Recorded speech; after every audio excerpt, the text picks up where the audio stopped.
আলহামদুলিল্লাহ বলতে থাকবেন, 10 টাকা খরচ হবে, 20 টাকা আসতে থাকবে।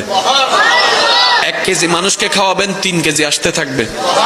একটু জোরে জোরে বলেন না সুবহানাল্লাহ। তাহলে আলহামদুলিল্লাহ কয়েকটা কাজ করবে। আলহামদুলিল্লাহ প্রথম কাজ করবে, আপনার ব্রেইন থেকে টেনশন দূর করে দিবে। আলহামদুলিল্লাহ আপনার মনের মধ্যে প্রশান্তি এনে দিবে। আলহামদুলিল্লাহ আপনাকে দুশ্চিন্তা থেকে বাঁচাই দিবে।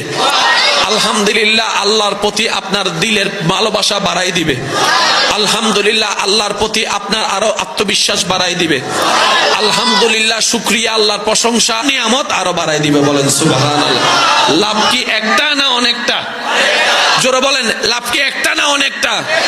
তাহলে আলহামদুলিল্লাহর ভিতর লাভ আছে না নাই? আস্তাগফিরুল্লাহর ভিতর লাভ আছে না নাই? কিন্তু নিতে জানি নাই, ব্যর্থতা আমাদের। দেনেওয়ালা দিয়ে রেখেছেন, আমরা নিতে জানি নাই, নেওয়ার জন্য আগ্রহ করি নাই।